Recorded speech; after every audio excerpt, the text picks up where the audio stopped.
본 방송에서 제공하는 투자 정보는 투자 판단에 대한 조언입니다.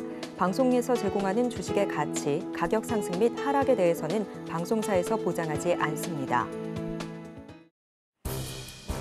실시간 정보 브리핑입니다. 미국 연준이 발간한 8월 경제 동향 관련 보고서 베이지북에 따르면 지난 7월 초순 이후 미국 대부분 지역의 경제 활동이 증가하지 않은 것으로 나타났습니다.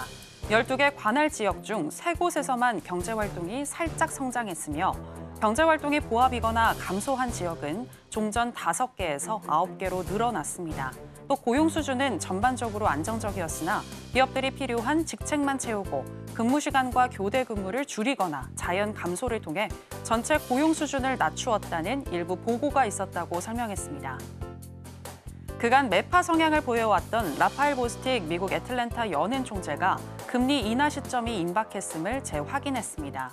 그는 미국의 인플레이션이 여전히 연준 목표치 2%를 상회하고 있으나 2%로 떨어질 때까지 금리 인하를 미룰 수가 없다면서 통화정책 완화를 미룬다면 노동시장이 붕괴돼 불필요한 고통과 괴로움이 초래될 수 있다고 우려를 표했습니다. 다만 구체적인 금리 인하 시점과 인하폭 등을 언급하진 않았습니다. 미국의 구인율이 실업의 급증 가능성을 가리키는 위험 신호일 수 있다는 지적이 나왔습니다. 연준 내에서 큰 영향력을 발휘하고 있는 대표 매파인 크리스토퍼 월러 이사는 지난 1월 연설에서 구인율이 4.5%를 밑돌게 되면 실업이 크게 증가할 수 있다고 발언한 바 있는데요. 어제 미국 노동부가 발표한 7월 구인이직 보고서상 구인율은 2020년 12월 이후 최저치인 4.6%를 기록하며 월러 이사가 제시한 레드라인에 근접했기 때문입니다. 캐나다 중앙은행이 금융시장의 예상대로 기준금리를 인하했습니다. 인하의 폭은 25 베이시스 포인트였고 이로써 기존 4.5%였던 금리는 4.25%로 내려왔습니다. 캐나다 중앙은행의 금리 인하는 지난 6월에 시작돼 이번이 벌써 3번째이며 맥클림 중앙은행 총재는 추가 인하를 시사했습니다.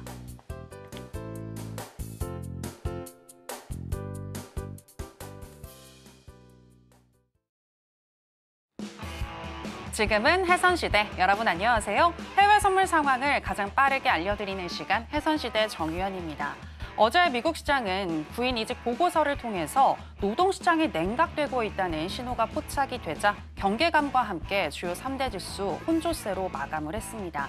그런 가운데 오늘 같은 경우는 또 경제 지표가 연달아서 발표가 되는데요. ADP 비농업 고용 지표의 변화가 시장 예상치를 하회하면서 불안감이 엄습하기도 했습니다만 또 이번 주에 발표가 되는 주간 신규 실업수당 청구 건수가 시장 예상치보다 적게 나오면서 나스닥 선물은 안도하는 분위기였습니다. 또 마켓에 이어서 ISM이 발표한 서비스업 PMI도 이제 발표가 되는데요. 저희가 속보로 전해드리도록 하겠습니다. 일단 오늘 뉴욕의 3대 지수 혼조세로 출발을 했습니다. 그럼 본격적인 시작 전에 주요 경제지표 일정부터 만나보고 오시죠. 해선시대 주요 경제지표 일정입니다. 미국 석유협회 API는 8월 30일로 끝난 한 주간 원유 재고가 743만 1배럴 감소했고 가솔린 재고는 336만 배럴 감소했다고 밝혔습니다.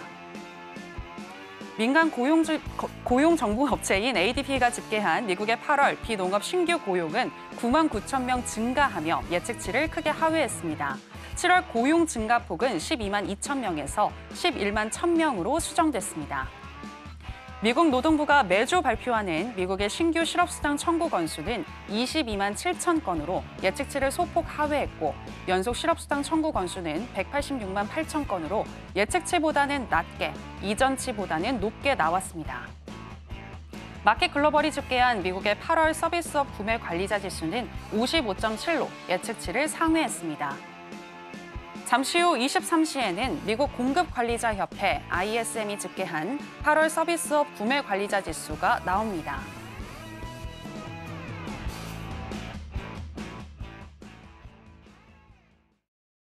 네, 주요 경제지표 일정 만나보고 오셨고요. 오늘 목요일은 또 어떤 마스터와 함께하는지 먼저 화면으로 보시겠습니다.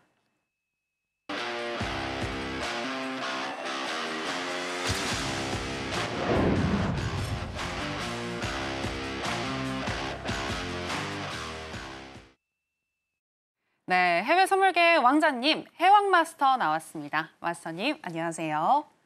네, 시청자 여러분들께도 인사 부탁드립니다. 네, 안녕하세요. 해왕입니다. 일주일 만에 뵙게 됐네요. 네, 일주일 사이에 시장이 그렇게 좋지는 않죠. 네, 뭐 그 사이에 나왔던 이제 경제 지표 관련해 갖고는 지지부진한 좀 흐름을 그리고 있어요. 근데 이제 대망의 하이라이트가 내일 나옵니다. 오늘 관련해 갖고 내용 나눠드리고 AI 관련, 테크 관련 섹터 앞으로 흐름이 어떻게 전망될지 자세한 설명드리도록 하겠습니다. 1시간 동안 잘 부탁드립니다. 네, 해영 마스터님이 나오시지 않는 날에 해영 마스터 언제 나오는 거냐고 물어보시는 분들 계셨는데요. 이렇게 매주 목요일 저희와 함께 해주고 계십니다. 오늘도 끝까지 해영 마스터님과 함께 하시면서 시장을 현재 어떻게 바라보고 계시는지, 그리고 내일 8월에 고용보고서 발표를 앞두고 우리는 무엇을 체크해야 하는지 조목조목 알아가시면 좋겠고요. 혹시라도 궁금하신 점이 있으시다면 너튜브 댓글창을 활용해 주시면 되겠습니다. 자, 그럼 해선시대 본격적으로 시작해 보겠습니다. 먼저 나스닥 선물의 현재 시세와 더불어서 이슈 체크해 보겠습니다.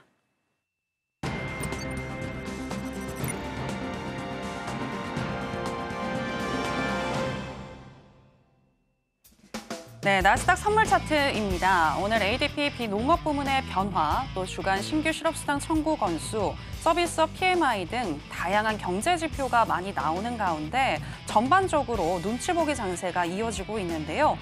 오늘 그래도 개장 이후에 전반적으로 또 우상향하는 흐름이 나타나면서 10시 57분경에는 19,057포인트까지 터치를 했습니다. 그리고 현재 시점에서는 0.43% 정도 상승한 19,045포인트 지나가고 있습니다. 자, 그러면 이슈도 체크를 해보겠습니다. 네, 어제 미국 증시는 제조업 PMI로 인한 쇼크에서는 조금 벗어나는 듯해 보였지만 구인이직 보고서에서 구인 건수가 2021년 1월 이후 최저치를 기록했고 금요일 고용 보고서를 앞두고 현재 경계감이 높은 상태입니다. 우리나라 증시도 뚜렷한 모멘텀 없이 현재 테마 장세가 이어지고 있는데요. 우리나라 전문가들은 경기 침체를 섣불리 판단하기보다는 경제 지표를 주시할 필요가 있다면서 8월 고용 지표에서 실업률이 컨센서스인 4.2%를 상회할 가능성도 열어놓고 매매에 임해야 한다라고 밝히고 있습니다. 또 AI 버블과 관련해서는 버블은 터지고 나서 버블인 것을 알 수 있는 것이지 사전적으로 포착하는 게 어렵다는 주장을 펼쳤는데요. 관련해서 이야기 나눠보겠습니다. 네, 마선님, 미국을 비롯해서 우리나라도 그렇고 전 세계적으로 지금 8월에 고용 보고서에 집중하는 모습인데 네, 어떻게 결과 나올 거라고 보시나요? 네, 결과 예측은 예상할 수가 없어요. 네, 현실적으로.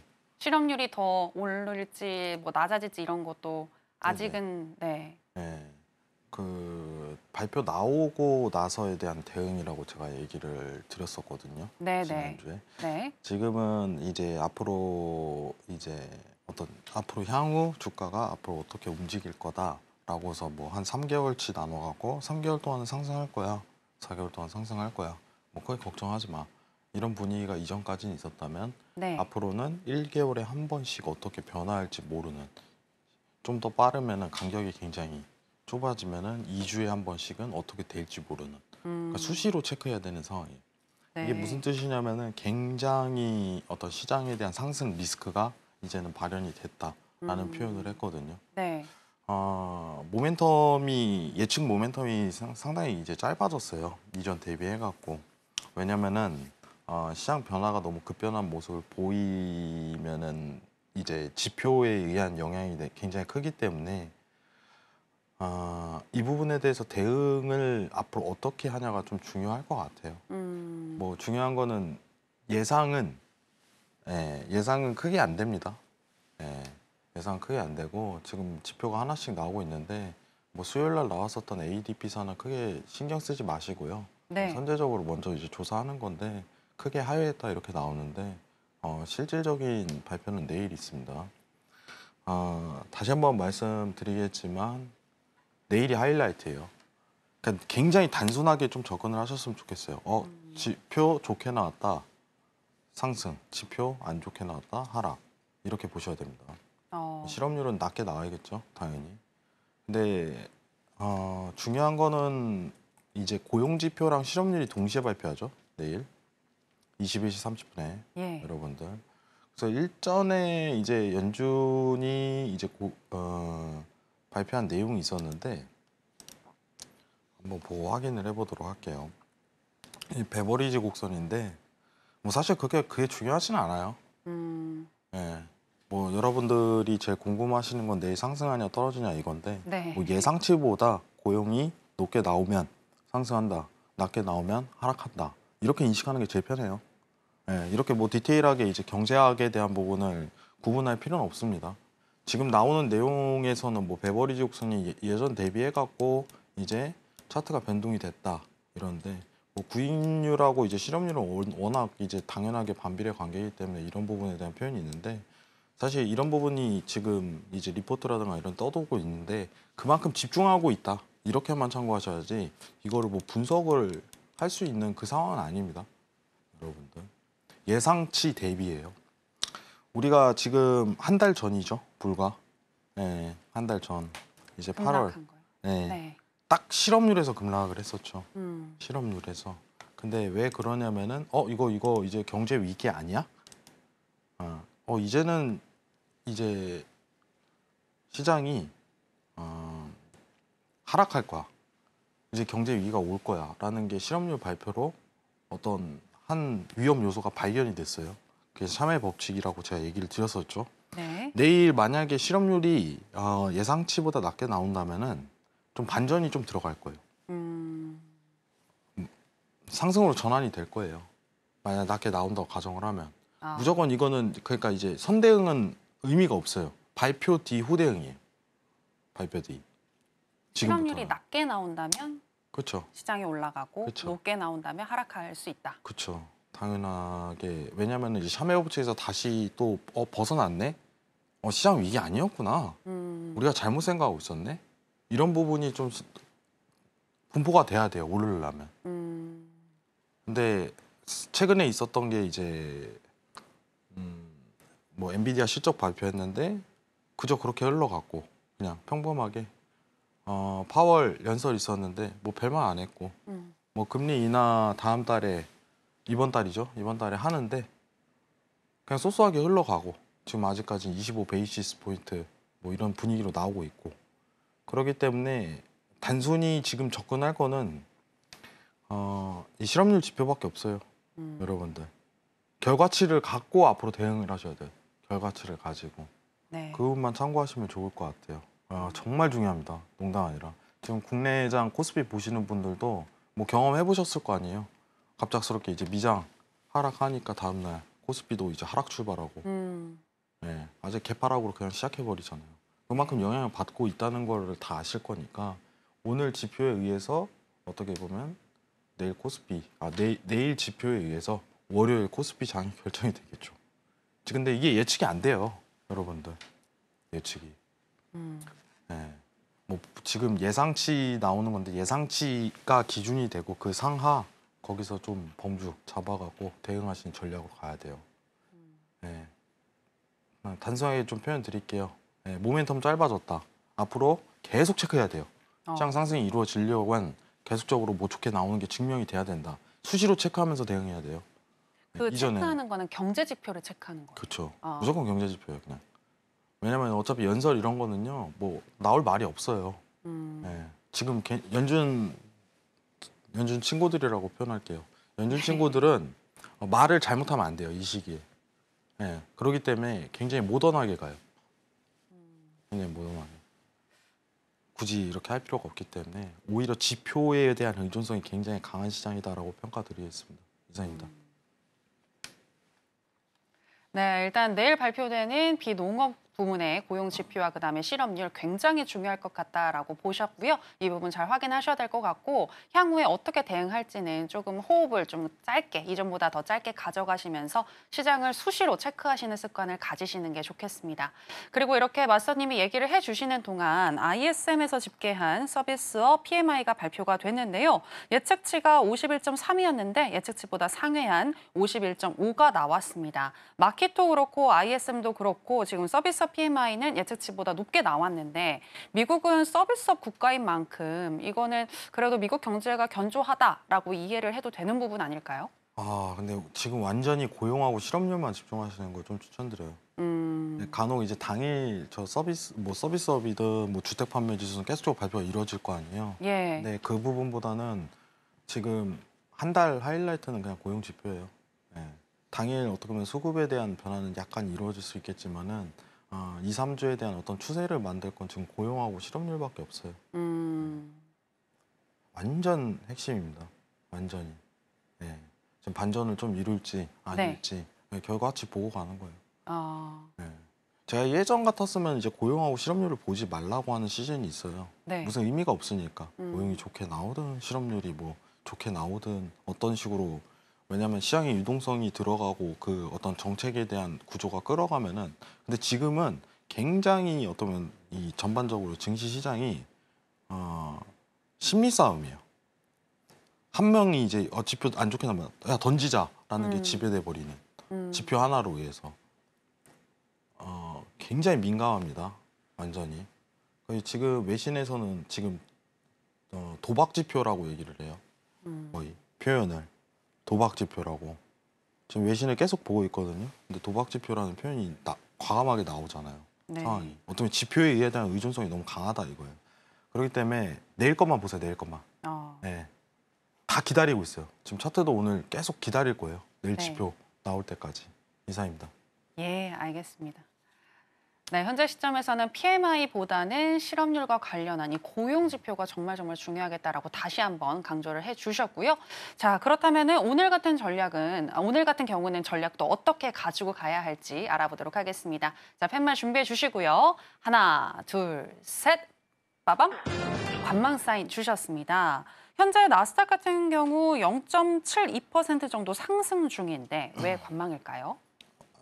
이거는 단순히 이제 전일 하락분에 대한 어떤 조정 정도로 평가를 해야지. 반등 정도. 네네. 네. 뭐 단순 상승 이제 조정 하락에 대한 단순 상승 조정이지 지금 추세장은 아니에요. 확실히. 이게 기다리는 상황이 지금 있는 여건 내에서 앞으로 오늘은 계속적으로 올라갈 겁니다. 오늘은 계속적으로 떨어질 겁니다. 이거를 판단하는 의미가 없어요. 장 이렇게 맴돌 다 끝날 거예요. 오늘. 네. 여기서 맴돌 다 끝나요. 그렇기 때문에 대응 자체는 무의미하다고 평가를 하고 한 달 전으로 지금 차트가 회귀가 됐어요. 일단은. 예. 네. 상승 하락 가고 나서 다시 이제 제자리 19,000에서 다시 올라가는 그림으로 나오는데 이제 지표만 앞두고 다시 한 번 더 숏을 줄지 롱을 줄지 결정을 하겠죠. 오늘 단타는 굉장히 위험합니다. 네, 여러분들 보지 마시고 이 부분은 먼저 얘기 드리도록 할게요.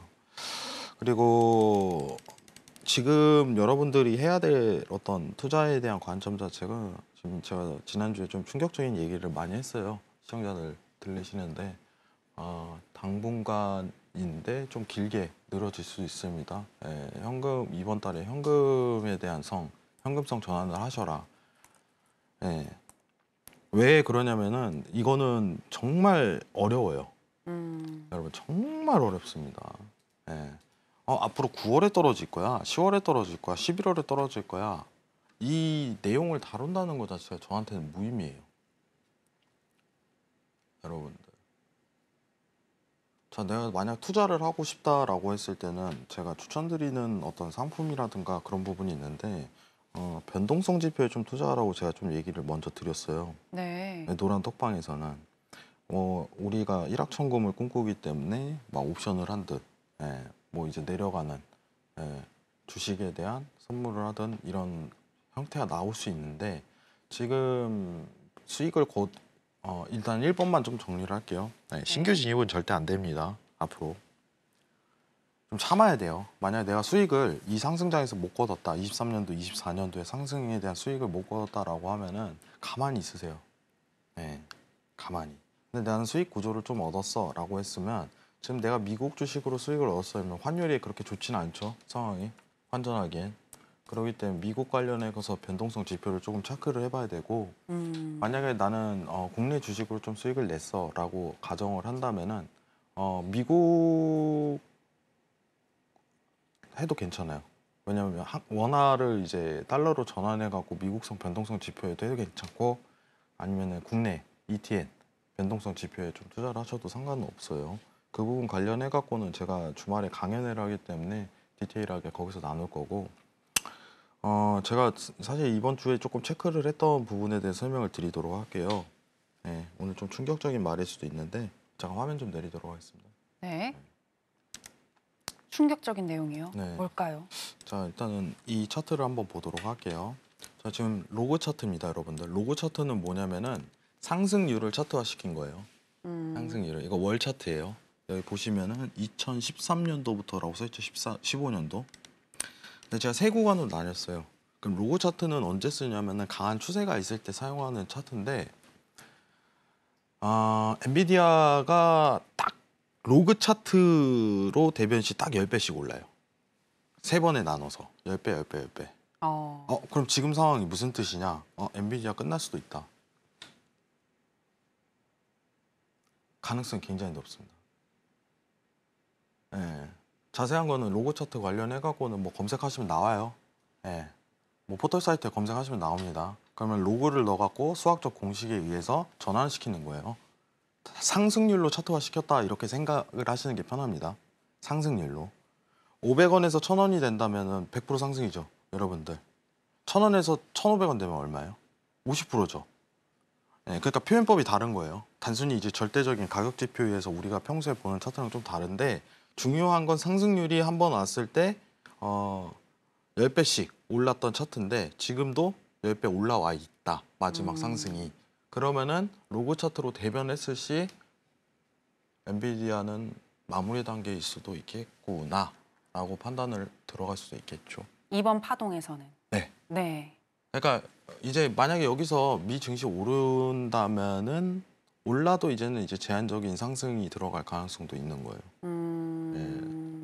저는 여러분 시장에 대한 낙관론자가 아니에요. 솔직하게 얘기를 하면 비관론자도 아니고 그 상황에 맞게끔 움직이려고 해요. 굉장히. 근데 지금은 사실 냉정하게 얘기했고 초비관론자예요. 네. 그러니까 지난번에 한 번 더 올해 오를 수 있다고 하셨는데. 아니, 내일 지표에 의해서 아. 그건 결정이 되겠죠. 네네. 네, 내일 지표에서 오를 수 있는데 상승이 있다면은 그것 또한 마지막 상승이다. 우리 여태가 몇 번 상승했어요. 여러분 차트로 보면은 계속 올랐어요. 네. 또 충격적인 말을 하나 더 할게요, 여러분들. 저는 미 증시가 8천에서 9천까지 떨어질 거라고 생각합니다. 8천에서 9천까지.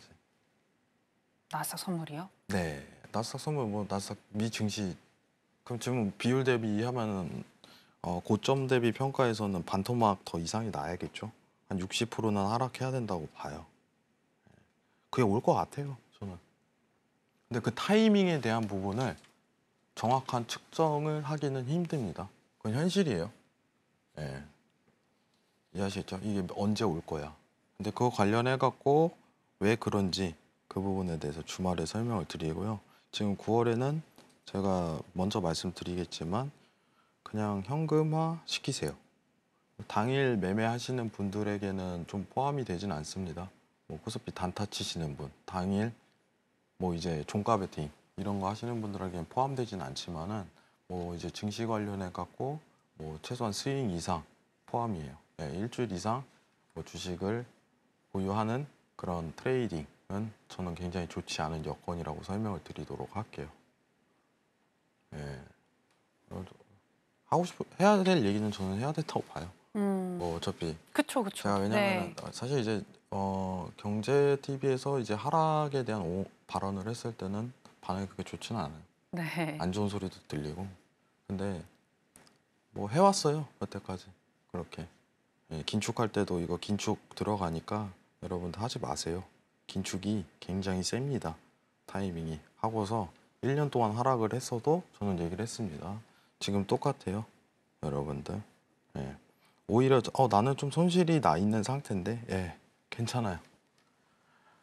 미증시 8, 9천 오면 사세요, 그냥 그때. 그게 더 빨라요. 일단은 손절하고. 네, 이번 달 안에 좀 정리를 하시는 걸 저는 굉장히 추천드리는 바예요. 이번 달 안에. 이게 3개월이 갈지 4개월 갈지 몰라요. 신호가 왔을 때는. 그러면 지금은 어떤 리스크가 없으면서도 어떤 변동성 상황이 드러났을 때 할 수 있는 투자에 대한 부분을 알아보라고 했죠. 예. 그게 이제 ETN 상품인데 그거 관련해 갖고는 주말에 설명드리도록 할게요. 굉장히 어려운 시장이에요, 여러분들. 근데 제가 지금 정말 헷갈리는 거는 솔직히 얘기하면 그 트리거에 대한 발견을 아직까지도 못했어요. 트리거. 2008년에는 이제 MBS 관련해 갖고 트리거가 발생을 했었죠.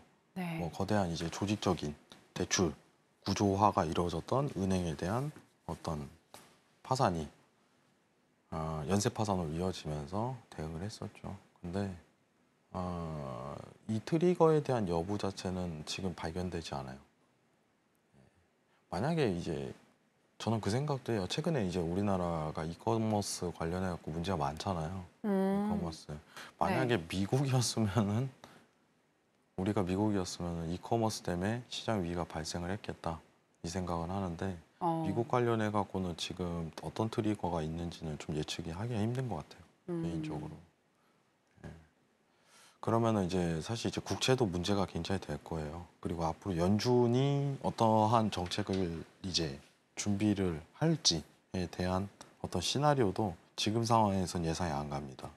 단순히 이제 돈을 풀어야 되는데 미국이 이제 부채가 굉장히 많은 상황 내에서 추가적인 어떤 시장 위기가 왔을 때 양적 완화가 가능한지 이 부분을 생각하게 돼요. 사실 이제 제일 중요한 거는 그 부분을 예상하는 사람은 없죠.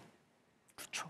뭐 아무리 경제학자는 사실 이제 어떻게 보면 지난 얘기에 대한 어떤 분석. 분석. 뭐 사실 유튜브에서도 그런 얘기를 꺼낼 수가 없어요. 왜냐? 진짜 모르니까요. 진짜. 언제 이게 부분이 발생하고 뭘지. 근데 다소 시청자분들한테 얘기 드리고 싶은 부분은 좀 비관적으로 접근하셔도 괜찮아요. 앞으로. 저는 얘기를 하는데 누군가는 잃을 거예요. 하락장에 오면. 누군가는 잃습니다. 여러분들. 그게 여기서는 안 나왔으면 좋겠어요. 저는. 아시겠죠? 뭐 오늘은 디테일한 내용을 좀 꺼내기 힘들어요. 지금 만약에 내일 지표가 좋게 나온다고 하더라도 그게 아마 지속적인 뭐 이전과 같은 23년도에서 24년도 지금 어떻게 보면은 언제까지죠? 이제 2분기까지 왔었던 상승에 대한 흐름을 또 그리긴 힘들어요. 이제는 힘들다. 채권 스프레드도 지금 이제 완전히 이제 복귀됐죠. 네, 제가 0.3에서 0.5 바운더리 들어오면은 이제는 이상 징후가 굉장히 두드러지게 나올 거다라고 판단하는 입장인데 채권 스프레드 한번 볼까요? 네.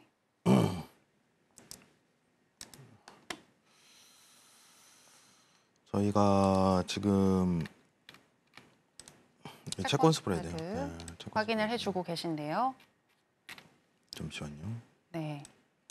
월간이기 때문에 일간으로 좀 변경을 하도록 하겠습니다.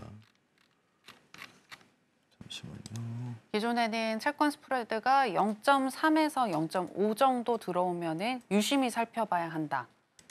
이제 그런 이야기를 해주셨는데 현재는 또 어떻게 흘러가고 있을지 살펴주시겠습니다. 잠시만요. 네. 제가 로고 차트로 좀 변환을 해놔가지고 아, 네네. 조금 시간이 걸리시는 것 같은데요. 이거는 일단 그러면 네. 이거는 제가 다음에 잠시만요. 네, 일단 그러면 앞서서 이야기해 주신 내용들 조금 정리를 해드리자면요. 오늘 현재 나스닥 선물 상승을 하고 있는데 이 상승은 어제 하락에 의한 또 오늘 회복 중인 것이지 추세적으로 상승을 만들어내고 있는 것 같진 않다라고 보시면서 관망 사인을 주셨습니다. 그리고 오늘 단기적으로 단타로 대응하시는 것은 지양하자라고 얘기를 해주셨고요. 그리고 로그 차트를 통해서 봤을 때 엔비디아는 상승이 끝났거나 또 상승폭을 줄일 수도 있다라고 분석을 해주셨고 그리고 나스닥 선물 같은 경우도 8,000에서 9,000까지 내려갈 수도 있겠다라고 하시면서 9월에는 현금화 전략을 가지고 가자라고 얘기를 해주셨습니다. 자, 그리고 이제 스프레드가 나왔을까요? 네, 스프레드가 오늘자 기준으로 0.01이네요. 네. 이거는 거의 이제 복구가 됐다고 봐야 되고 지금 바운더리가 얼마 안 남았어요, 사실. 제가 지금 항상 긴장 속에 삽니다. 농담이 아니라. 예, 10월, 11월 지금 보고 있는 거는 사실 12월이에요. 보고 있는 건 12월인데 이 정확한 타이밍을 예측하는 건 굉장히 무리수고 우리가 볼 수 있는 거는 지금 이 바운더리 이제 들어가면은 시장 위기다라고 판단을 그냥 해주셨으면 좋겠어요. 이 바운더리 안에 들어가면. 근데 올라가고 있죠. 네, 올라가고 있어요. 좀 더 짧게 볼까요? 자, 보이시죠? 요 구간에 좀 들어오면 힘듭니다. 0.5라고 그냥 보죠. 네, 0.5. 이 구간에 좀 들어오면 힘들어져요. 시장이. 요 구간, 이 구간이에요. 얼마 안 남았어요, 그러니까. 네. 근데 우리는 이거 피해가야 돼요. 그쵸. 네, 피해가야 돼요. 제가 그간 좀 사실 이제 테크주에 대해서 굉장히 많이 진행을 했었고, 증시가 계속 상승한다는 어떤 베이스를 계속적으로 열거를 했었는데, 이제는 더 이상 무리라고 보고 있습니다. 한계점에 도달했어요. 그래서 사실 이제 리스크는 없으면서도 시장이 하락했을 때 안정적으로 수익을 낼 수 있는 구조에 대해서, 상품에 대해서 생각을 굉장히 많이 하시라고 제가 좀 어떻게 보면 숙제 아닌 숙제를 드렸었죠. 네. 여러분들한테. 네, 할 수 있는 상품은 많습니다. 근데 현금을 갖고 있는 것도 수익이에요.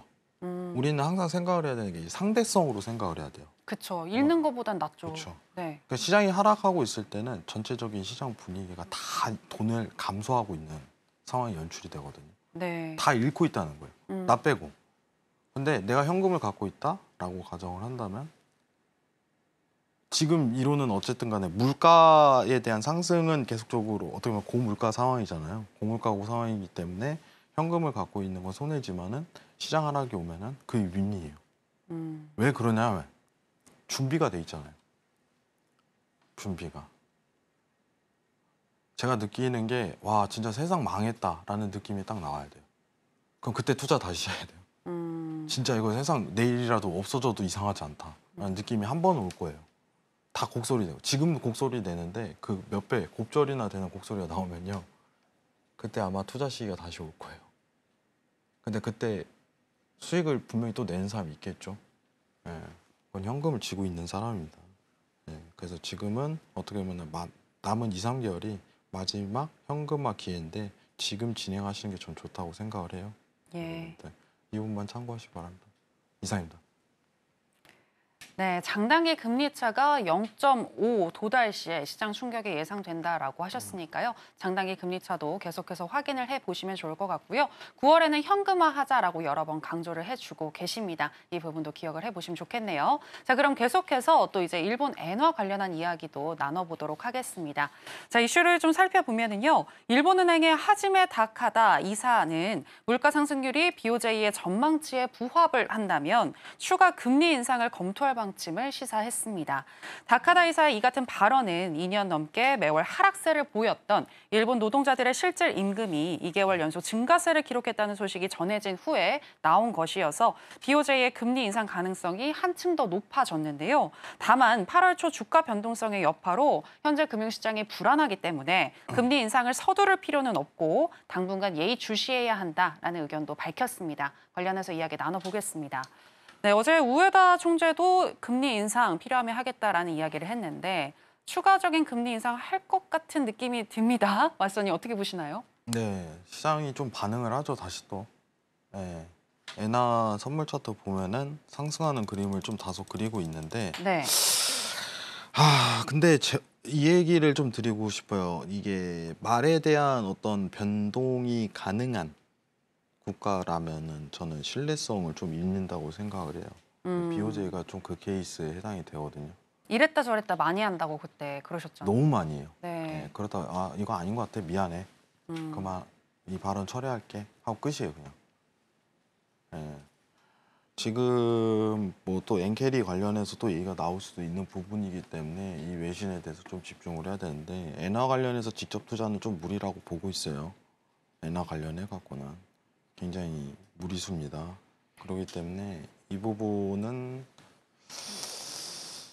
저는 엔화 관련해서는 투자는 좀 선호하지 않는 걸 평가드리도록 할게요. 왜냐하면 통화 정책이라는 거는 저는 그래요.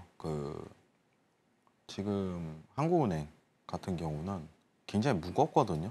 발언 하나하나가. 네. 근데 이제 BOJ 같은 건 자주 변경되기 때문에 통화 정책에 대한 철회가 오면 또 이제 어떤 포지셔닝에 대한 그 지속적인 체크가 필요해요. 네. 만약에 현물을 갖고 계신다면은 저는 뭐 ETF나 뭐 레버리지 없는 무 레버리지, 일배수 레버리지로 평가하는 어떤 ETF 상품이라면 그냥 애나 사고 갖고 계셔도 괜찮다고 평가는 드려요. 왜냐하면 리스크가 너무 낮기 때문에. 근데 또한 수익도 너무 낮죠. 네. 수익도. 네, 뭐 냉정하게 얘기하면은 이제 많이 올라야, 진짜 많이 올라야 10%. 근데 마수님, 저는 아까 얘기 들으면서 하락할 거라고 보셨으니까 그렇다면 이제 하락에 베팅을 하면 안 될까요? 인버스 같은 거에? 어떤 부분? 이렇게 뭐 엔화 ETF 이런 것들은 너무 수익률이 작으니까 이런 거 하기보다는 하락을 할 걸 염두에 놓고 인버스에다 투자하는 거죠. 그렇죠. 그건 생각을 충분히 하죠. 네. 네, 안 되나요? 그러고 이제 집안 말아먹는 거. 네. 네. 우리가 아니 그 말 정말 좋은 것 같아요. 이 야수의 심장이 필요할 때는 필요한데요. 근데 여러분 항상 초점을 맞춰야 되는 게 제가 먼저 얘기 드리잖아요. 손실에 대한 리스크 관리를 최우선적으로 평가할 필요가 있어요. 네. 그러면 만약에 내가 인버스를 뒀을 때 나쁘지 않아요. 저는 진짜 나쁘지 않다고 평가를 드릴게요. 근데 제가 장담컨대 분명히 무리하게 될 거예요. 많은 계약수를 진행한다든가 레버리지를 올린다든가. 네. 왜냐? 누구나 인생 역전에 대한 꿈은 꾸거든요. 그쵸. 네. 네. 누구나 꾸죠. 이걸로 돈 벌어서 집 사야지 이런 생각 누구나 하잖아요. 근데 꿈이에요, 여러분들. 투자 그렇게 하면 힘들어져요. 금융에 대한 투자는요, 자기가 감내할 수 있는 자본금 가지고 행해야 돼요. 자본. 그러니까 이제 자기 전체 자산 대비해 갖고 포트폴리오가 있잖아요. 포트 구성이 돼 있을 거 아니에요. 현금 몇 프로, 뭐 이제 부동산 몇 프로, 이 비중에 대한 조절을 굉장히 잘해야 된다고 생각을 해요. 네. 그러니까 나의 어떤 인생 탈출 기회를 이 차트 안에서 찾으려고 하면 힘들어지는 거예요. 정말 중요하다고 생각합니다. 투자는 진행해도 괜찮은데 이 안에서 뭔가 인생을 탈바꿈 할 만한 그 방법론을 찾으면 굉장히 힘들어져요. 왜냐하면 중독이 되거든요. 저는 문제가 이거예요. 만약에 제가 이런 부분을 좀 얘기하면 그렇긴 한데 그런 소리가 있어요. 만약에 도박을 할 때 처음 하게 될 때 돈을 따잖아요. 네. 그러면은 그 사람은 신이 사랑한 사람. 근데 잃으면은 처음에 돈을 따게 된다면 네. 신이 미워하는 사람이. 네네. 만약에 돈을 잃게 되면 신이 사랑하는 사람이.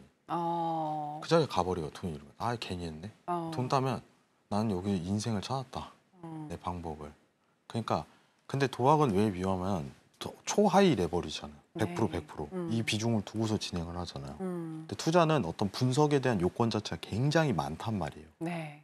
어떤 근거를 나열할 수 있는 상황이 연출이 되거든요. 우리가 주식을 한다든가 선물을 한다든가 이런 부분에 있어서는. 근데 너무 레버리지를 올려서 이 해답을 찾으려고 하면 힘들어져요. 이 안에서. 그리고 어떤 장기 포트를 보유할 수 있을 만한 그 여건이 되는 환경을 먼저 내 스스로가 구축해놓고 거기에 맞춰서 들어가야 된다고 생각을 해요. 왜냐면은 인생은 생각보다 길어요, 여러분들. 만약에 10년 전에 나 이거 살 걸 맨날 이 생각하고 있다면은 네. 절대 성공 못 하겠죠. 이때 이거 샀어야 되는데. 10년 전에 엔비디아 샀어야 되는데.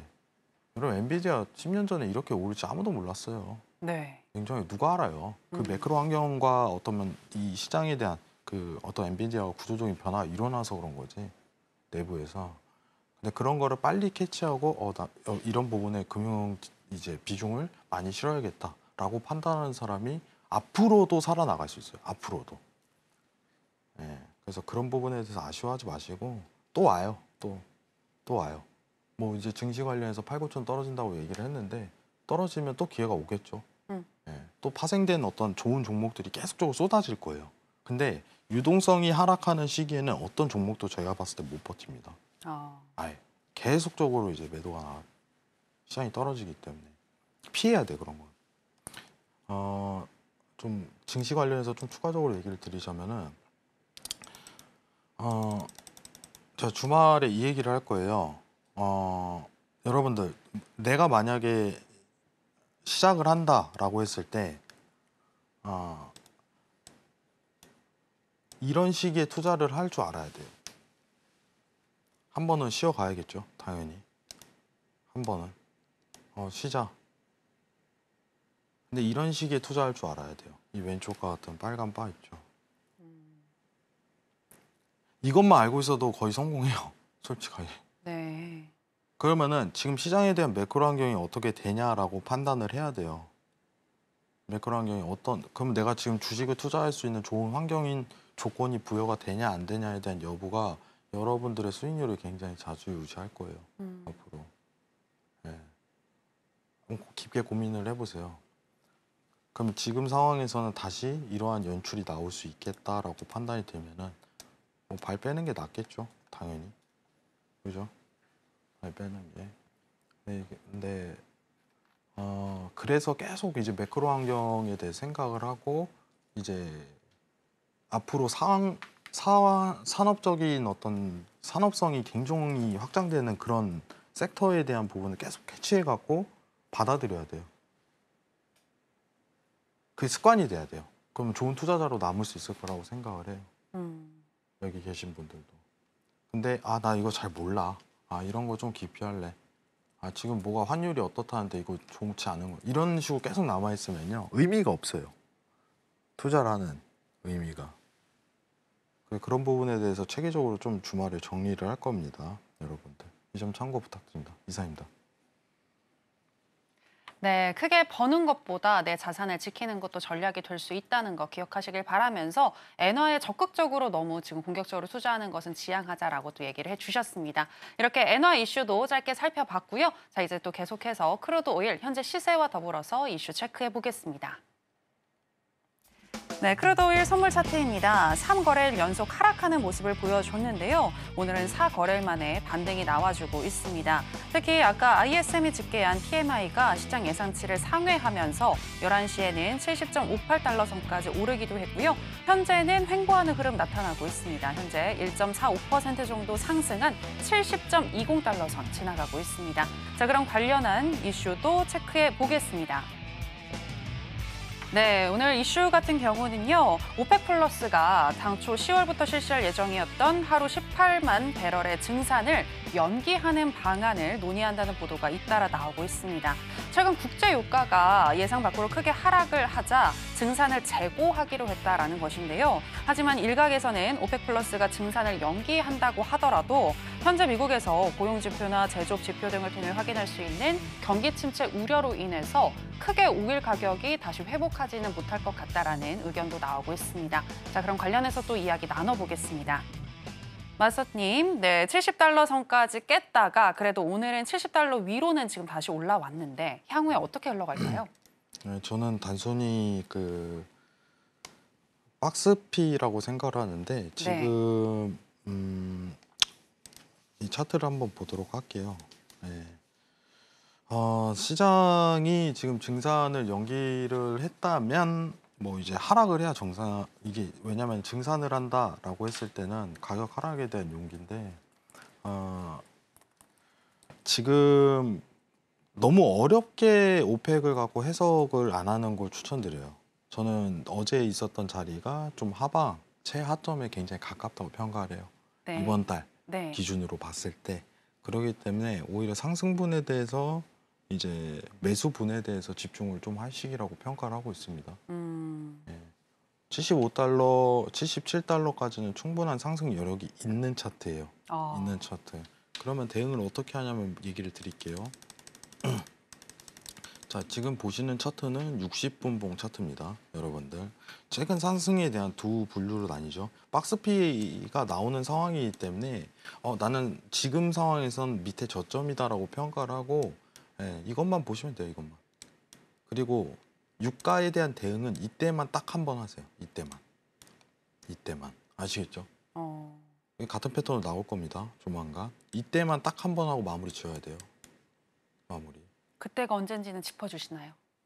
뭐 다음 주 내로 올 가능성이 굉장히 높다고 생각을 해요. 네. 그러면은 우리가 실제 유가에 대한 트레이딩을 하는 기간 자체가 한 달 기준으로 봤을 때 며칠이에요? 10일도 안 돼요.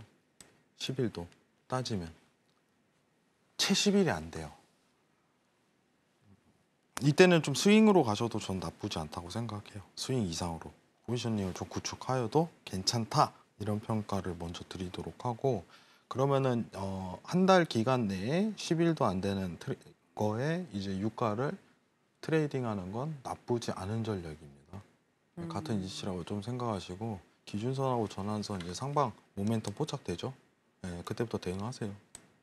매수는 보고 이때 그 자리값이 왔을 때 그때부터 본격적인 추세가 열립니다. 여기서 밑바닥에서 이렇게 흔들 거예요, 한두 번. 그러다가 이제 차트에 대한 모양이 정렬되면은 정배열로 기준선 전환선에 대한 정배열이 연결이 되면은 그때부터 한 2, 3일 동안 어떤 트레이딩을 진행을 한다라는 관점을 두고 그때 매수분을 놓으시면 수익이 많이 날 가능성이 높아요. 상승은 77달러까지 일단 보고 있습니다. 77달러까지. 네. 예, 알겠습니다. 네, 유가 같은 경우에는 박스권 장세가 이어질 텐데 현재는 박스 하단에 위치해 있기 때문에 77달러까지는 충분히 상승 여력이 있다라고 분석을 해주셨습니다. 그리고 공격적으로 유가를 또 투자해야 할 시기 알려주신다고 하셨으니까요. 하단에 나가고 있는 내용 참고를 하셔서 혜영 마스터님과 한번 함께 해보시면 좋을 것 같습니다. 실제로 보시면 훨씬 더 실물이 좋으시거든요. 실물로 만나보시고 하면 특별 강연에도 같이 들어보시면 좋겠네요. 자, 그리고 무료 강연에 부산에서 해주신다고 알고 있는데 그때 어떤 부분 짚어주시나요? 네, 2년 만에 합니다, 여러분들 강연에. 제가 강연하는 거 그렇게 썩 좋아하진 않아요, 사실. 앞으로 좀 계획이 없다라고 많이 말씀드렸었는데 사실 이제 매크로 환경에 대한 지금까지 이해도를 좀 가지고 그 다음에 왜 이런 식으로 대응을 하는지에 대한 여부를 같이 한번 찾아볼 거예요. 근데 저는 이번에는 얘기 드리지만 토의식으로 좀 많이 갈 거예요. 토의식. 어떤 의견이 있다면 한번 수렴을 해보고 왜냐면 받아들이고 그런 부분도 같이 한번 얘기 나눠보는 시간 가질 거고 좀 되게 좀 내추럴하게 갈 거예요. 뭔가 격식을 차리고 그런 분위기보다 편안한 자리에서 편안하게 좀 얘기를 하면서 이런 과정이 있었구나. 그럼 다음 과정은 어떻게 대응하는 게 맞는 건지 이런 부분을 같이 한번 보도록 할 거예요. 제일 중요한 건 뭐예요? 어쨌든 수익 내는 거잖아요. 어떤 대응 전략이 가장 이상적인지 평가를 같이 한번 해볼 겁니다. 토요일, 내일 모레네요. 내일 모레 부산역 앞. 가까워요. KTX 옆이니까 한번 오세요. 커피는 제가 사드릴게요. 와, 이상입니다. 네. 네, 실물로 만나보시고 편안하게 이야기 나누시면서 투자에 대한 인사이트 넓혀보시면 좋겠습니다. 아쉽지만 마스터님하고는 여기서 인사 나누도록 할게요. 마스터님, 오늘 고맙습니다. 네, 저희가 오늘 무슨 이야기를 나눴는지 오늘의 핵심으로 정리해 보겠습니다. 먼저 거시경제는 미국채 10년물에서 2년물의 금리차가 현재 0.01 수준인데 향후 0.5를 도달하게 되면 시장 충격이 예상된다고 보셨습니다. 그리고 나스닥 선물 8,000에서 9,000포인트까지 내려갈 수 있기 때문에 지금부터는 주식에 투입된 자금을 현금화해놓는 게 중요하겠다라고 얘기해 주셨습니다. 또 나스닥은 오늘의 상승은 전일 하락에 대한 반등일 뿐 내일 발표될 미국의 8월 비농업 고용지표와 실업률 발표까지는 관망하는 게 좋겠고 지표 발표 이후 미국 고용이 높게 나오고 실업률이 낮게 나온다면 매수, 고용이 위축됐다면 매도로 대응하자고 의견 주셨습니다. 그리고 5일도 짚어주셨는데요. 전일 저점이 이달 저점이 될 가능성이 높고 다음 주까지 기다렸다가 기준선과 전환선이 정배열을 이룰 때 스윙으로 매수 대응하자. 그렇다면 77달러까지 도달 가능하겠다라고 보셨습니다. 네, 오늘의 핵심 살펴보고 오셨고요. 저희가 방송에서 전해드리는 내용은 투자 판단에 대한 조언일 뿐 해당 상품의 가치나 수익률을 보장하진 않습니다. 해선시대와 서울경제TV는 자본시장 통합법을 준수하고 있습니다. 1:1 투자 상담, 유사 수신 행위 등 모든 불법 사항을 엄중히 금지하고 있으니 이 부분 유의해 주시기 바랍니다. 저희가 준비한 내용은 여기까지입니다. 함께해 주신 여러분 고맙습니다.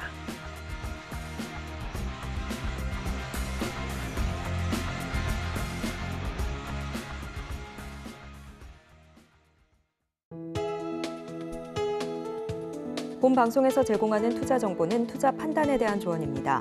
방송에서 제공하는 주식의 가치, 가격 상승 및 하락에 대해서는 방송사에서 보장하지 않습니다.